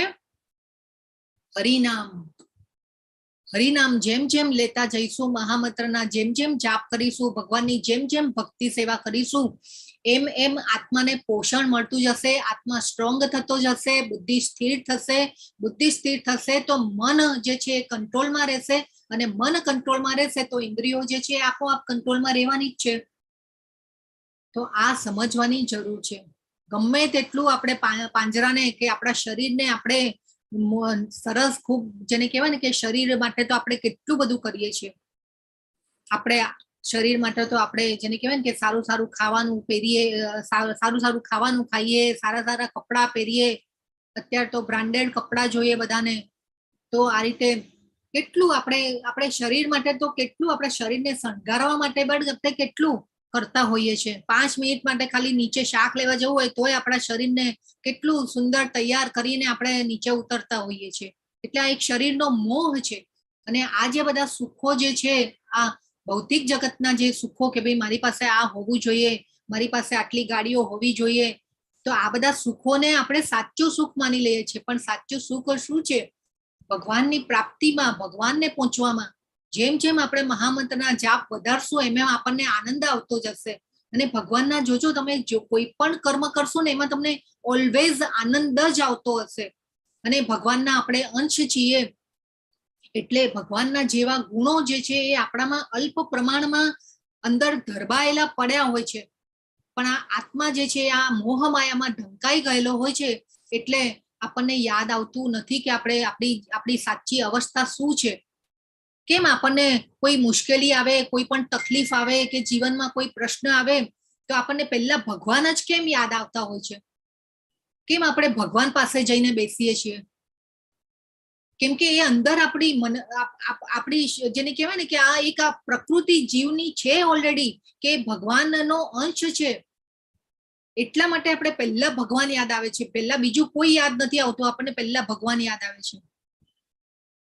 તો આત્માને જેમ જેમ સ્ટ્રોંગ કરશું એમ એમ આપણો આત્મા જે છે સ્ટ્રોંગ થતો જશે ને બુદ્ધિ સ્થિર થતી જશે અને આપણું જીવન પણ બેલેન્સ થતું જશે. ડોક્ટરોના હાથમાં છરી આપે તો એ જીવ બચાવવાનું કામ કરે, પણ લૂંટારાઓના હાથમાં જો છરી આપે તો શું કરે? જીવ લેવાનું કામ કરે ને. તો આપણે સમજવાનું છે કે આપણું મનુષ્ય જીવન જે આપ્યું છે ભગવાને, આપણને પહેલી બેન્ચ ઉપર બેસાડ્યા છે ભગવાને, તો આપણે એનો ઉપયોગ પળે એનો ઉપયોગ કરી લેવાનો છે. તો જો હવે ભગવાન અહીંયા શું કે છે, પહેલા આપણે જોઈએ કે આ બધા જે પણ ગુણો દર્શાવ્યા છે અહીંયાથી ઉપરથી લઈ અને નીચે સુધી આ બધું દર્શાવેલું છે, એમાં ભગવાન કહે છે કે આ બધાને હું જ્ઞાન તરીકે ઘોષિત કરું છું, અને આ સિવાય જે પણ છે તે અજ્ઞાન છે. જો ભગવાને શું કીધું? વિનમ્રતા, નમ્રતા હંમેશા હોવી જોઈએ આપણામાં. દંભ વિહીનતા એટલે કે જેને કહેવાય ને કે આપણે ઘમંડ, આપણા ઘમંડમાં આપણે હોઈએ કે ભાઈ મારી પાસે આટલા રૂપિયા છે, પાવર છે, પોઝિશન છે, હું આટલી સંપત્તિનો માલિક છું, તો આ બધી દંભ વિહીનતા કહેવાય. અહિંસા, તો અહિંસા એટલે અહિંસાનો સામાન્ય અર્થ આપણે જોઈએ કે હિંસા ન કરવી, તે એટલે કે શરીરનો નાશ ન કરવો, એ હિંસા કહેવાય. એ ટૂંકમાં અન્ય જીવોને દુઃખ ન પહોંચાડીએ એને અહિંસા કહેવાય. અહિંસા પરમો ધર્મ, એ પણ ગાંધીજીનો હતો સ્લોગન. તો આપણે જોયું કે કર્મ અનુસાર આપણે સુખ દુઃખ ભોગવીએ છીએ, પરંતુ જો ભગવદ્ ગીતાનું જ્ઞાન જાણ્યા પછી આપણે જોયું કે ભક્તિ યોગમાં કે ભક્તિ સેવા દ્વારા ભગવાનની માટેના અકર્મ કરવામાં આવશે તો આપણે આ જન્મ મરણના ચક્રમાંથી છૂટી શકીશું. એટલે આપણે જાણ્યું કે બધા જે પણ જીવ જે છે એ જન્મ મરણના ચક્રમાં ફસાયેલા છે. એટલે હવે તમને એમ થયું કે ભાઈ નહીં, આ જ્ઞાન લેવા જેવું છે, આ જ્ઞાનને જાણવા જેવું છે, તો તમે બીજાને કહેશો. તો આ જે છે એ અહિંસા છે. આપણે જાણ્યું તો આને પણ જેને કહેવાય ને કે આપણને જ્ઞાન આવી ગયું કે હવે આ જ્ઞાનને આપણે જાણ્યું, તો આપણે બીજાને ન કહીએ તો એ હિંસા કરી કહેવાય આપણે. એટલે આપણે બીજાને પણ ભક્ત બનાવવાની કોશિશ કરવાની, બીજા વ્યક્તિઓને પણ આપણા ફેમિલીમાં, આપણા બાળકો હોય, આપણા જે પણ ફેમિલીમાં હોય, એ લોકોને આ જ્ઞાન થોડું થોડું ધીરે ધીરે વહેંચવાની કોશિશ કરવાની. આપણે બીજા લોકોને પણ કહેવાનું કે નહીં, આ કોર્સમાં જોઈન થાવ, બીજા વ્યક્તિઓ પણ જન્મ મરણના ચક્રમાંથી છૂટે, ભગવાનની ભક્તિ સેવામાં આગળ આવે. તો આ બધું જે છે અહિંસા કહેવાય. એ પછી આવે છે સરળતા, સિમ્પ્લિસિટી. સરળતા એટલે તો અત્યારે તો આ વર્ડ લોકોને ગમતો નથી, સરળતા, સિમ્પ્લિસિટી. તો કોઈ પણ કપટ વગર મનુષ્ય સરળ થવું જોઈએ. કમ્પેરિઝન, આપણે દેખાદેખી, કમ્પેરિઝન, ઇનસિક્યોરિટી, ઇન્ફિયારિટી, કેટલું બધું આપણે અત્યારના જે આપણો સમાજનો જે ઢાંચો છે ને એવો અલગ થઈ ગયો છે. હવે આખું ડેફિનેશન ચેન્જ થઈ ગયું છે. તો આ રીતે સિમ્પ્લિસિટી જે છે અત્યારે કોઈ સાદું જીવન જીવતા હોય ને એ લોકોને પહેલા જ જેને કહેવાય ને કે કટ કપાતા હોય એવા મનુષ્યો, લોકો એવા કહેવા વાળા મળે એને કે ભાઈ તમને આટલું બધું આપ્યું છે ને તમે આવી રીતે જીવો છો, કેમ આવી રીતે કેમ તમે રહો છો? જલસા કરો ને ભાઈ, આનંદ કરો ને, તમને તો આટલું આપ્યું છે ને તમે કેમ આવી રીતે રહો છો? એટલે આ રીતે સરળતા જે છે, સદગુરુનો આશ્રય, તો સદગુરુનો આશ્રય જરૂર લેવો જોઈએ. આપણે કેમ શ્રીલા પ્રભુપાદની ભગવદ્ ગીતાને ફોલો કરીએ છીએ? કેમ કે એમને જાણેલું છે પરમ સત્યને, પરમ બ્રહ્મ કોણ છે, ભગવાનને જાણ્યા છે. એટલે આપણે આવા ગુરુનો આશ્રય લેવાનો છે અને સાચા ડિરેક્શનમાં જવાનું છે.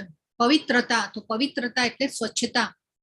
તો સ્વચ્છતામાં આંતરિક પવિત્રતા અને બાહ્ય પવિત્રતા. બાહ્ય પવિત્રતામાં આપણે જેને કહેવાય ને કે શરીરની સ્વચ્છતા. આપણે કેમ આટલી બધી ગરમી છે તો આપણે 2-3 વાર નાહીએ છીએ તો આપણને સારું લાગે છે, તો એ સ્વચ્છતા થઈ કહેવાય. આપણા શરીરને પણ આપણે પવિત્ર રાખવું જોઈએ, કેમ કે આપણા હૃદયમાં પરમાત્મા રહેલા છે. તો આ રીતે પણ સ્વચ્છતા જરૂરી છે. મનની સ્વચ્છતા માટે, આપણે આંતરિક સ્વચ્છતા માટે આપણે જોઈ ગયા છીએ કે આપણે શું કરવાનું છે. હરે કૃષ્ણ. કોણ કહેશે? આપણી મનની આંતરિક સ્વચ્છતા, આંતરિક પવિત્રતા માટે આપણે શું કરવાનું? કયો યજ્ઞ કરવાનો છે? મહામંત્રનો. યસ, ખૂબ સરસ માતાજી. જપ યજ્ઞ. યસ, જપ યજ્ઞ. યજ્ઞ નામ જપ યજ્ઞોસ્મિ. કળિયુગમાં આપણે રેફરન્સ પણ બધા જોયા હતા કે કળિયુગમાં આપણી પાસે એવા અત્યારે તો યજ્ઞ કરવાના બ્રાહ્મણો પણ નથી, ચોખ્ખું ઘી પણ મળતું નથી, અને ઘી હોય તોય કેટલું મોંઘું હોય છે. તો આવા બધા યજ્ઞો તો આપણે કરી શકવાના નથી. એટલે કળિયુગમાં ભગવાને આપણને જેને કહેવાય ને કે એક સરળ રસ્તો કરી આપ્યો છે. એટલે આપણે જપ યજ્ઞ કરવાના છે મનની સ્વચ્છતા માટે. આત્માનો ખોરાક શું છે? ભગવત પ્રાપ્તિ. એ પછી આવે છે સ્થિરતા. સ્થિરતામાં આપણે કોઈ પણ પરિસ્થિતિમાં આપણે વિચલિત ન થવું જોઈએ, સ્થિરતા જાળવી રાખવી જોઈએ. આત્મસંયમ એટલે સંતોષ, કે ભાઈ બીજાનું કોઈનું જોઈ અને પછી આપણને એમ થાય કે નહીં, આ મારી પાસે પણ હોવું જોઈએ, અને પછી પછેડી ન હોય અને આપણે સોળ તાણીએ તો આપણે ઘણીવાર જેને કહેવાય ને કે ફસાઈ જતા હોઈએ. એટલે સંતોષ જે છે એ જરૂરી છે. ઇન્દ્રિય તૃપ્તિના વિષયોનો ત્યાગ. તો આપણે ઇન્દ્રિય તૃપ્તિના કાર્યોના આપણે ત્યાગ કરવાનો છે. જેટલો ઓછો આપણે આ છે ને, જેમ જેમ આપણે આ ભક્તિમાં આગળ આવશું ને એમ એમ આ બધા જે સુખો છે ને એ આપણને ધીરે ધીરે એમાંથી આપણે જેને કહેવાય ને દૂર થતા જઈશું. કે નહીં, એ અંદરથી જ તમને એવી અંતસ્પૂર્ણ થશે કે નહીં, આ જે મારી પાસે છે એ બધું બરાબર છે. આ બધું આપણે કાંઈ બધું અહીંયા છોડીને જવાના છીએ, તે છતાં પણ આપણે બધું ભેગું કરવામાં અને જેને કહેવાય ને કે આલીશાન ઘરો બનાવવામાં ને એમાં એટલા બધા રચ્યા પચ્યા હોઈએ છીએ કે એની કોઈ સીમા નથી. એ પછી આવે છે મિથ્યા અહંકારનો અભાવ. તો આપણે જોયું કે મિથ્યા અહંકાર એટલે આપણે જેને કહેવાય ને કે આપણે આ બધા જે શરીરના સુખોને સાચું માની લેતા હોઈએ છીએ, આપણે શરીર જે છે એને મહત્વ વધારે આપતા હોઈએ છીએ, તો આ બધો મિથ્યા અહંકાર કહેવાય. તો એમાંથી આપણે છૂટવાનું છે. જન્મ મૃત્યુ જરા વ્યાધિના અનિષ્ટની અનુભૂતિ. તો જન્મ મૃત્યુ જરા વ્યાધિ જે છે એ આ ભૌતિક જગતની વાસ્તવિક સમસ્યા છે. આપણે જો ભગવાનના ધામમાં પહોંચી જઈશું તો આપણને આધ્યાત્મિક શરીર પ્રાપ્ત થશે. ત્યાં આ કોઈ છે જરા એટલે ઘડપણ. તો જન્મ મૃત્યુ જરા અને વ્યાધિ જેવું કે રોગ જેવું કઈ ત્યાં હોતું જ નથી. આ બધું આ ભૌતિક જગતમાં છે. અહીંયા ત્યાં ભગવાનની પાસે હોઈએ ત્યારે કોઈ વસ્તુ આ છે જ નહીં. એ પછી આવે છે વૈરાગ્ય. તો વૈરાગ્ય શેનો લેવાનો છે? આપણે ભૌતિક ઈચ્છાઓનો વૈરાગ્ય. એવું નહીં કે બધું ઘર બાર છોડીને પછી આપણે જેને કહેવાય ને ઓલા સંન્યાસ લઈને જતું રહેવાનું છે, એવું નથી. એ પછી છે બાળકો, પત્ની, ઘર તથા અન્ય વસ્તુઓની મમતામાંથી મુક્તિ. તો આપણે આમાં કીધું છે એ પ્રમાણે આપણે એ જ રીતે સમજવાનું છે કે જો આધ્યાત્મિક પ્રગતિમાં જો આ બધા આડે આવતા હોય તો એમાંથી જેને કહેવાય ને કે ધીરે ધીરે મુક્તિ આપણે લેવી જોઈએ, કે એમાં આસક્તિ ન રાખવી જોઈએ. કે આધ્યાત્મિક પ્રગતિ જે છે એ આપણી જરૂરી છે. આપણે આ બધા આપણા જેને કહેવાય ને કે આપણા બાળકો છે, આપણા ફેમિલી છે, આપણા મેમ્બરો છે, એ બધા સ્નેહને પાત્ર છે. આપણને લાગણીથી આપણે જોડાયેલા છીએ. પણ આમાં એક ભગવાને એ પણ નિર્દેશ કર્યો છે કે જો આમાં આપણે બહુ એટેચ થઈશું તો જેને કહેવાય ને કે આપણી આધ્યાત્મિક પ્રગતિમાં અવરોધ ન કરતા હોય તો પછી બરાબર છે, પણ જો અવરોધ રૂપ બનતા હોય તો પછી એમાંથી આપણે ધીરે ધીરે જેને કહેવાય ને કે બહુ આસક્તિ ન રાખવી જોઈએ એ વસ્તુમાં. અત્યારે આ બધું જે છે ને એ સિનિયર સિટીઝન માટે ઘણું જરૂરી છે કે આ બધું આપણે ડિટેલમાં લેવલ 2 માં સમજાવીએ છીએ કે આજકાલ આપણે સિનિયર સિટીઝન્સને પણ આપણે જેને કહેવાય ને કે ઘરમાં વહુ હોય કે આ હોય તો બધું આપણે થોડું છોડવાનું છે કે ભાઈ હવે તો વહુ જે છે આવી ગઈ છે આપણા ઘરમાં, આપણે થોડું એને બધું સોંપી દીધું છે. એટલે આપણે ધીરે ધીરે થોડું જેને કહેવાય ને કે આપણે ભક્તિનું કામ કરીએ, આપણે મહામંત્રના જાપ કરીએ, પછી આપણે ચંચુપાત કરતા રહીએ ઘરમાં કે ભાઈ મારા દીકરાને તો આ ભાવે છે, તું આજે આ બનાવજે ને પેલું કરજે ને મારા દીકરોને તે આમ કર્યું ને પેલું કર્યું ને આ બધું થોડું થોડું ધીરે ધીરે છોડવાનું છે. એટલે અહીંયા ભગવાન એમ કહી રહ્યા છે. તો આ રીતે આપણે જોવાનું છે. અનુકૂળ તથા પ્રતિકૂળ ઘટનાઓ પ્રત્યે એટલે આ ભાઈઓ અને માતાઓ બધા માટે આ શીખવાનું છે કે આપણે ધીરે ધીરે અવરોધરૂપ નથી બનવાનું. આપણે ભક્તિમાં આગળ આવવાનું છે. આપણે લાગણી સ્નેહથી તો જોડાવાનું જ છે. આપણને ભગવાને સેન્સીસ આપી છે એટલે આપણે એવું નથી વિચારવાનું કે આપણે એ બધાને છોડીને ઘર બાર છોડીને આપણે ભક્તિમાં ભક્તિ જ કરે રાખવાની છે ને બસ ભગવાન એવું નથી કહેતા. ભગવાને પ્રવૃત્તિ અને નિવૃત્તિ કર્મ પણ કરતા રહેવાનું છે અને સાથે સાથે ભગવાનની ભક્તિ પણ કરવાની છે એ સમજાવ્યું છે ભગવાને.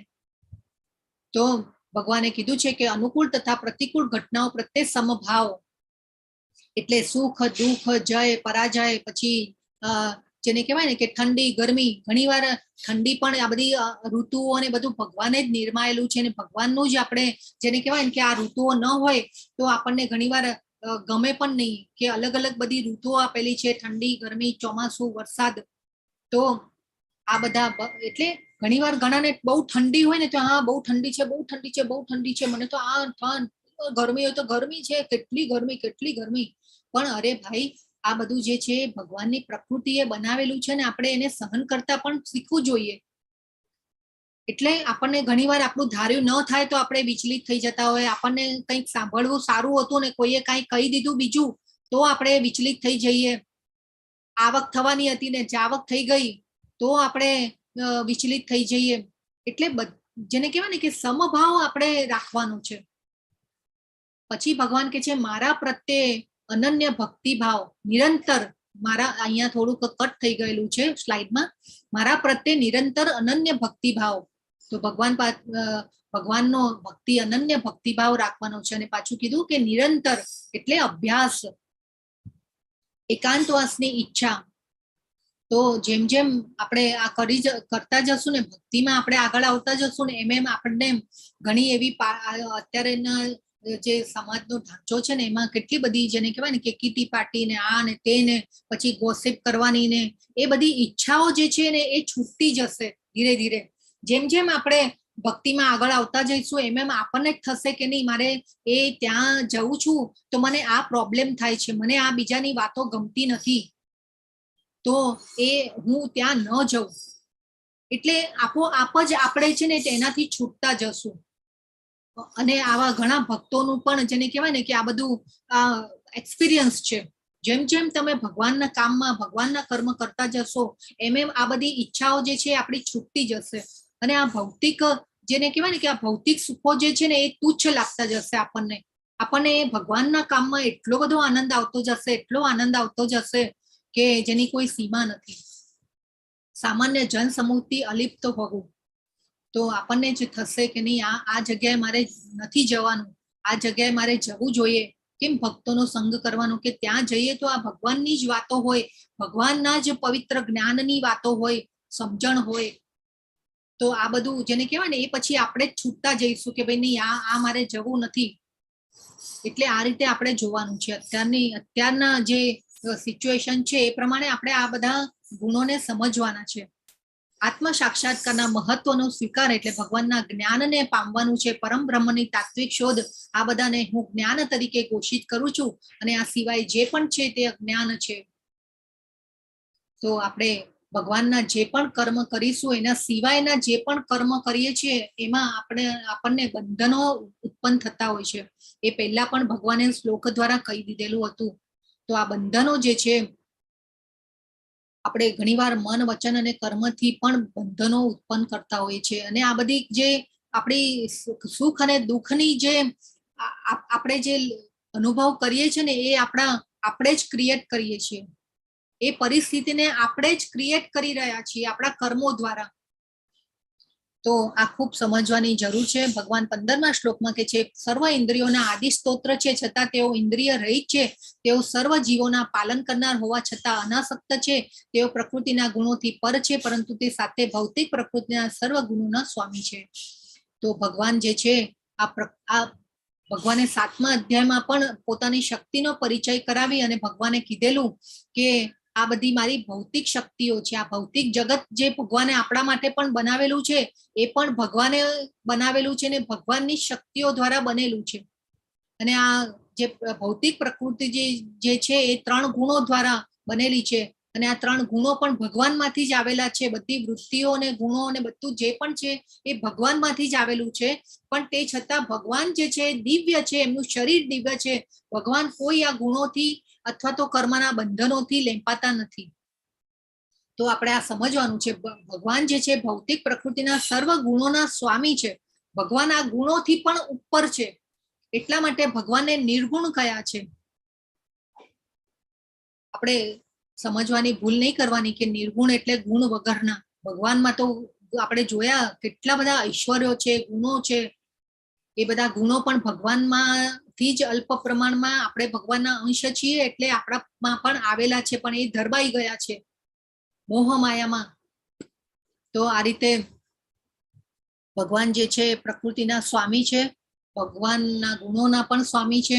ભગવાન કે છે આ પ્રમાણે મેં કાર્યક્ષેત્ર જ્ઞાન તથા જ્ઞેયનું સંક્ષિપ્ત વર્ણન કર્યું છે.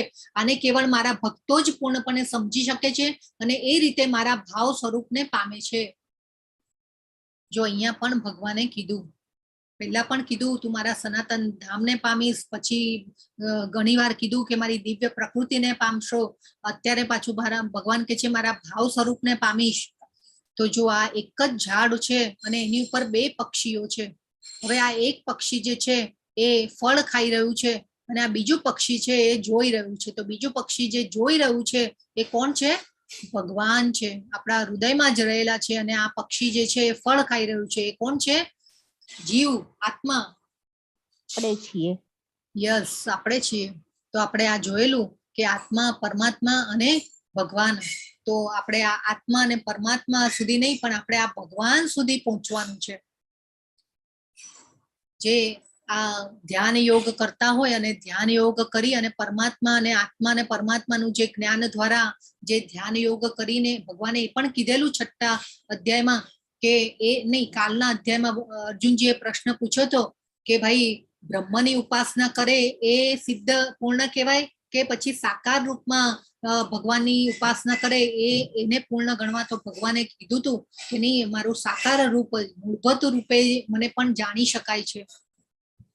તો આ રીતે આપણે ભગવાનને પામવાના છે. એટલે ભગવાને આ કેવું આપણને આ કાર્યક્ષેત્ર એટલે શરીર દ્વારા ભગવાનને પામવા માટેની જગ્યા આપી છે અહીંયા ભૌતિક જગતમાં આપણને. ભગવાન હવે કે છે ભૌતિક પ્રકૃતિ તથા જીવોને અનાદિ સમજવા અને તેમના વિકાર તથા ગુણોને પ્રકૃતિજન્ય ગણવા. ભૌતિક પ્રકૃતિ તથા જીવોને અનાદિ સમજવા. તો આ ભૌતિક પ્રકૃતિ જે છે એ અનાદિ કાળથી અસ્તિત્વમાં છે. જ્યારે જરૂર પડી ત્યારે ભગવાને આ ભૌતિક જગતનું સર્જન કર્યું. આપણે પહેલા પણ વાત થઈ ગઈ હતી કે આપણે ભગવાનના ધામમાં હતા, આપણે થોડી ઘણી ઈર્ષા કરી, આપણે ત્યારે આપણે આપણા માટે બધાને માટે ભૌતિક જગતની રચના કરવામાં આવી. એ પછી એટલે ભૌતિક જગત એટલે કે આખું જે પણ મહત્તત્વ છે, આપણે જે કાળું ગોલોક ચાર્ટ જોયો ત્યારે આપણે આખું જે કાળું રાઉન્ડ જોયું હતું એ ટોટલી ભૌતિક જગત કહેવાય. એમાં પછી બ્રહ્માજીનું લોક પણ ભૌતિક જગતમાં આવી ગયું. એ જે પણ બધા લોક હતા એ બધા ભૌતિક જગતમાં આવી જાય. તો એ ભૌતિક જગત ભગવાન શું કે છે કે ભૌતિક પ્રકૃતિ પણ અનાદિ છે અને જીવોને પણ અનાદિ સમજવા. એટલે આપણે બીજા અધ્યાયમાં પણ ભગવાને આપણને કીધેલું કે આત્મા જે છે સનાતન, અવિનાશી અને ચિરસ્થાયી છે. તો આ અનાદિ અનંત કાળથી આપણે લોકો પણ અસ્તિત્વમાં છીએ, પણ અનેક જન્મો આપણા થઈ ગયા હશે, પણ કયું શરીર મળ્યું હશે આપણા કર્મો દ્વારા અને શું થયું હશે એ આપણે જાણી શકતા નથી. એટલે અહીંયા શું કે છે ભગવાન કે છે કે હું બધા શરીરનો જ્ઞાતા છું. એટલે ક્ષેત્રજ્ઞ છે એ 2 છે, આત્મા અને પરમાત્મા. આપણે આપણા શરીરને જાણતા હોઈએ છીએ, એટલે એક આપણે અને એક પરમાત્મા. પરમાત્મા જે છે એ સર્વ જીવાત્માઓને જાણતા હોય છે. ભગવાને 84 લાખ યોની બનાવી છે. તો આ 84 લાખ યોનીને ભગવાન જાણે છે. આપણે ખાલી આપણા શરીરને જાણીએ છીએ. તો આ અનાદિ કાળથી આપણે અસ્તિત્વમાં છીએ. હવે ભગવાન કે છે પ્રકૃતિ સર્વ ભૌતિક કારણો તથા કાર્યોની હેતુ કહેવાય છે અને જીવ પુરુષ આ જગતમાંના વિવિધ સુખો તથા દુઃખો ભોગવવાનું કારણ કહેવાય છે. તો પ્રકૃતિ એટલે કે ભૌતિક કારણો તથા કાર્યોની હેતુ કહેવાય છે. તો આપણે જે કર્મ કરીએ છીએ એ ભૌતિક પ્રકૃતિના ગુણો દ્વારા કરીએ છીએ. અને આ પ્રકૃતિના ગુણો એટલે કે સત્વગુણ, રજોગુણ અને તમોગુણ, આપણે શરીરની અવસ્થાઓ સમજ્યા છે. તો એ ભૌતિક પ્રકૃતિના ગુણો દ્વારા એટલે કે આપણે જે ગુણોમાં હોઈએ એ પ્રમાણે આપણે કર્મ કરતા હોઈએ છીએ. તો આપણે કાલે ડિટેલમાં સમજીશું. તો આ સત્વગુણ, રજોગુણ અને તમોગુણ દ્વારા આપણા કર્મ થતા હોય છે, આપણા કાર્યો થતા હોય છે.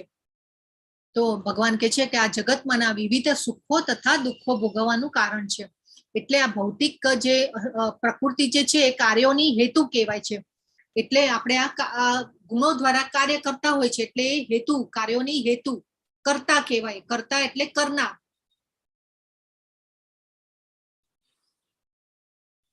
તો ભગવાન કે છે કે જન્મ મૃત્યુ જરા વ્યાધિ દુઃખ દર્શનમ. જન્મ મૃત્યુ જરા વ્યાધિ એ જીવનની મુખ્ય સમસ્યાઓ છે. જન્મ મૃત્યુ જરા વ્યાધિ એ જીવનની વાસ્તવિક સમસ્યાઓ છે. તો આ કોઈ સમજાવી શકશે કે આમાં શું કહેવા માંગે છે? હરે કૃષ્ણ. કોઈને ખ્યાલ આવે છે?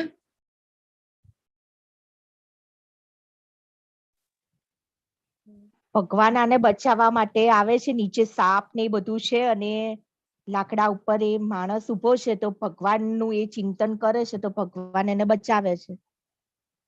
ધ્યાનથી જો માતાજી, હજી પણ કઈ કોઈને કઈ કેવું હોય તો. જો આ માણસ જે છે અહીંયા ઉપર મધપૂડો છે, પછી આ માણસ જે છે એ મધપૂડામાંથી આવતું મધ જે છે એ લઈ રહ્યો છે, પણ નીચે પણ જેને કહેવાય ને કે નીચે પડશે તો પણ દુઃખ છે. પછી આ હાથી જે છે આ વૃક્ષને ખેંચી રહ્યો છે, એટલે અહીંયા જશે તો પણ દુઃખ છે. અહીંયા ભગવાન એને બોલાવી રહ્યા છે. તો તમને લોકોને શું સમજાય છે? ચલો, કોઈ રિપીટર્સ છે આપણામાંથી? રિપીટર્સ ને ખ્યાલ હશે.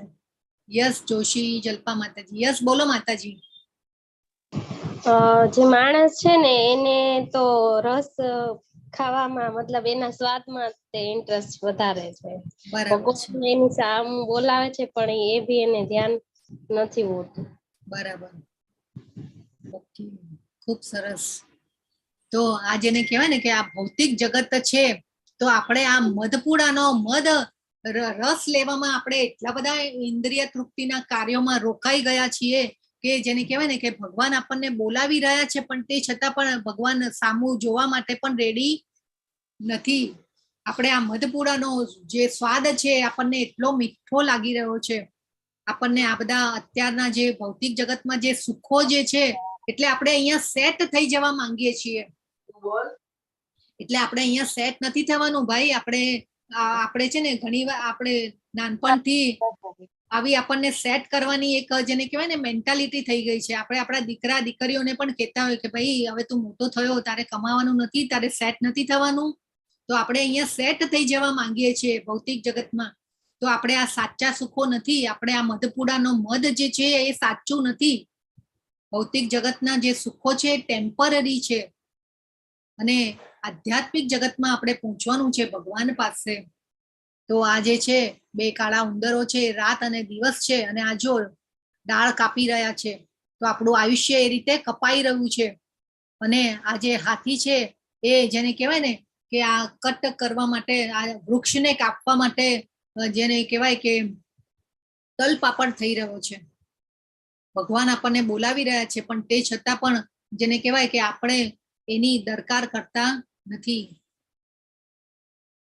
તો આ જન્મ મૃત્યુ અને જરા વ્યાધિ એ આપણી જીવનની વાસ્તવિક સમસ્યાઓ છે. પણ આ વાસ્તવિક સમસ્યાઓ જે છે પણ એ કોઈને જોઈતી હોતી નથી. સમસ્યાઓને કોઈ ટાળી પણ શકતું નથી. સુખ અને દુઃખ આપણા કર્મો દ્વારા આવવાનું જ છે. આપણને કોઈને ઘડપણ પણ જોઈતું નથી. આપણને કેવું યંગ રહેવું હંમેશા ગમતું હોય છે બધાને. દુઃખ ન આવે એ પણ આપણને ગમે. હંમેશા સુખ જ જોઈતું હોય, ખુશી જ જોઈતી હોય. પણ તે છતાં પણ આવે છે. કેમ આવે છે? તો એ ક્રિએટ કોણ કરીએ છીએ? કોણ કરે છે? આપણે જ કરીએ છીએ. તો આપણે કર્મ કેવા કરવા જોઈએ, ન કરવા જોઈએ, શું કરવું જોઈએ, શું ન કરવું જોઈએ, આપણે ભગવાનની ભક્તિ કરવી જોઈએ, બધું જાણવું જોઈએ. ભગવદ્ ગીતાને આપણે જાણીશું તો જ આપણું જીવન જે છે બેલેન્સ થશે. તો ભગવાન કે છે જીવ પ્રકૃતિના 3 ગુણોને ભોગવતો પ્રકૃતિમય જીવન જીવે છે. આ તેના ભૌતિક પ્રકૃતિની સાથેના સંગને કારણે થાય છે. એ રીતે વિભિન્ન યોનિઓમાં ઈષ્ટ અને અનિષ્ટ પ્રાપ્ત કર્યા કરે છે. તો આપણા કર્મ અનુસાર આ પ્રકૃતિના ગુણોમાં જે ગુણોમાં આપણે હોઈએ એ પ્રમાણે આપણને આ દેહ જે છે મળતો હોય છે. તો આ જો અહીંયા કેટલા બધા અલગ અલગ જળચર પ્રાણીઓનું પણ શરીર મળતું હોય છે. એ પછી વૃક્ષો અને વનસ્પતિઓ પણ કર્મ પ્રમાણે મળતી હોય છે. તો આ રીતે આપણે ભગવાને કેટલી બધી 84 લાખ યોનિઓમાં 4 લાખ યોની છે મનુષ્યોની છે.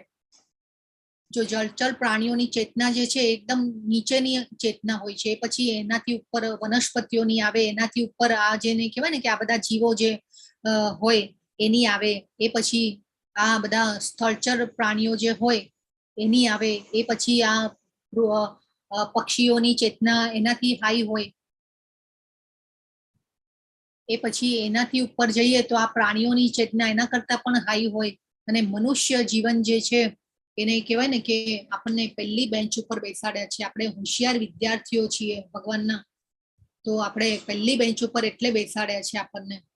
તો આપણે જાણી લેવાનું છે કે હવે આપણે ભગવાનને કેવી રીતે અનન્ય ભક્તિ દ્વારા ભગવાનને પામવાના છે. એટલે ભગવાન કહે છે કે વિભિન્ન યોનિઓમાં ઈષ્ટ અને અનિષ્ટ પ્રાપ્ત કર્યા કરે છે. તો ખાલી જો ખાવું પીવું ઊંઘવું સ્વરક્ષણ અને મૈથુન જો એમાં જ જીવીશું તો એ પશુતા છે. ભગવાને ખૂબ સરસ કહી દીધું છે. પ્રભુપાદ જ્યારે હંમેશા એમના શિષ્યો અને ભક્તોને કહેતા કે ભાઈ ભગવદ્ ગીતાનું અધ્યયન ચાલુ રાખજો, ભગવદ્ ગીતાનું અધ્યયન ચાલુ રાખજો, તો એકવાર એક શિષ્ય પૂછે છે કે ભાઈ તમે રોજ અમને કહો છો કે ભાઈ આ અધ્યયન ચાલુ રાખજો, તમે અમને રોજ કેમ કયા કરો છો? તો પ્રભુપાદ કહે કે ભાઈ તમે ચાલુ રાખજો તો તમે બચી જશો. એટલે રોજ કહે કે ભાઈ તમે અધ્યયન ભગવદ્ ગીતાનું ચાલુ રાખજો તો બચી જશો, ચાલુ રાખજો તો બચી જશો. એટલે એક શિષ્ય પૂછે છે કે શેમાંથી બચી જવાનું પ્રભુપાદ? તો પ્રભુપાદ સમજાવે છે કે તમે નેક્સ્ટ જન્મમાં પ્રાણી થવામાંથી, પશુ થવામાંથી બચી જશો, એટલો ફાયદો થશે એવું પ્રભુપાદ જેને કહેવાય ને કે સમજાવે છે. તો આપણે એવા કર્મ કરવાના છે કે એટલીસ્ટ આપણને જેને કહેવાય ને કે આપણે એવા અનેક એવા પાપ કર્મ, પૂર્ણ કર્મ, અનર્થ જાણતા અજાણતા પણ કરી નાખતા હોઈએ છીએ, તો એ છૂટીશું એટલે એમાંથી છૂટવામાં આપણને અનેકાનેક જન્મો થઈ જશે. અને આપણે એવા તો અનેકાનેક જન્મો પછી આપણને મનુષ્ય અવતાર મળ્યો છે અને એમાં આવ્યા હોઈશું. આપણને નથી ખબર કે આપણે કેટલા જન્મ પછી અહીંયા આવ્યા છીએ. તો પળે પળનો ઉપયોગ કરવાનો છે. ભગવાન કહે છે આ દેહમાં એક અન્ય દિવ્ય ભોક્તા છે કે જે ઈશ્વર છે, સર્વોપરી સ્વામી છે અને સાક્ષી તથા અનુમતિ આપનાર તરીકે હાજર રહે છે, અને તેમને પરમાત્મા કહેવામાં આવે છે. ઉપદ્રષ્ટા અનુમંતા.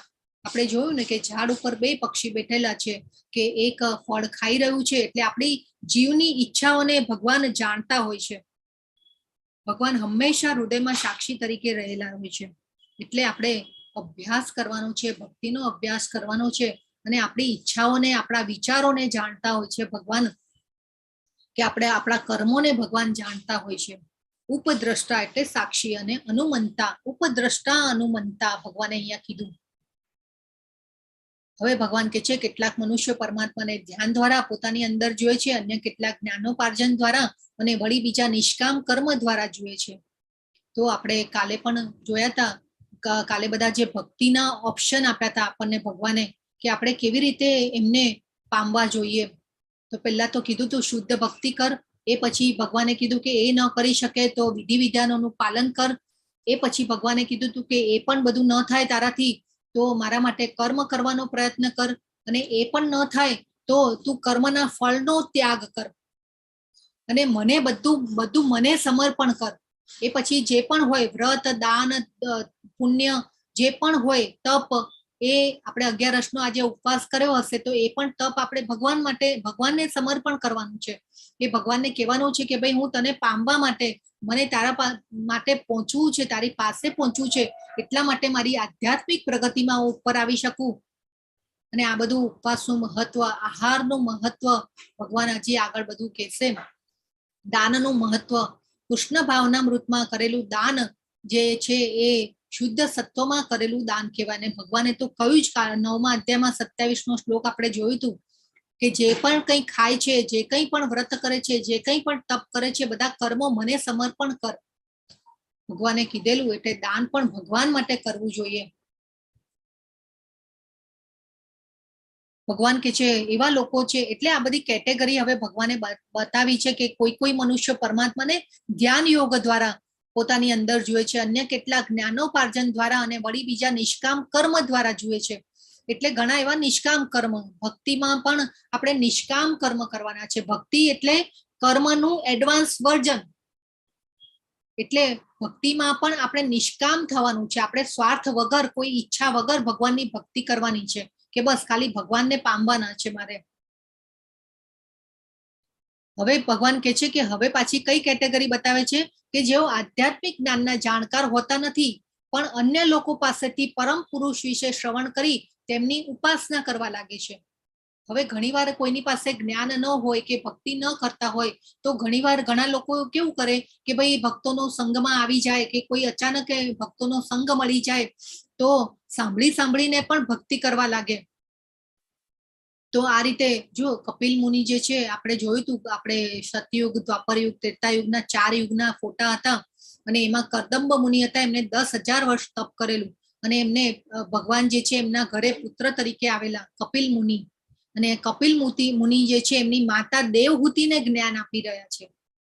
તો કેવું કે દેવહૂતિ માતા તો ભક્ત તો હતા જ પણ પુત્ર પાસેથી જ્ઞાન લઈ રહ્યા છે, એટલે શ્રવણ કરી રહ્યા છે. તો આ રીતે આપણે ભલે આપણી શરીરની અનુકૂળતા ન હોય તો શ્રવણ કરીને પણ આપણે ભક્તિમાં આગળ વધી શકીએ છીએ. ઘણા એવા સિનિયર સિટીઝન છે કે એવી અનુકૂળતા નથી હોતી કે ઊભા પણ નથી થઈ શકતા ભક્તિ કરવાની, પણ જેને કહેવાય ને કે ભગવાનની સેવા, પૂજા, અર્ચના, તો આપણે શ્રવણમ કરીને પણ આગળ જઈ શકીએ છીએ ભગવાન. ભલે ને સુતા આપણે મહામંત્રના જાપ કરીએ, આપણા મોઢેથી જ બોલવાનું છે તો એ તો જરૂર કરી શકીએ. મહામંત્રના જાપ તો નાનું બાળકથી લઈને કોઈ પણ વયવાળા કરી શકે છે. ભગવાન કહે છે જે મનુષ્ય એમ જોઈ શકે છે કે સર્વ પ્રવૃત્તિઓ દેહ દ્વારા કરવામાં આવે છે ને દેહનું સર્જન. હવે આ શરીર જે છે આપણું યંત્ર છે.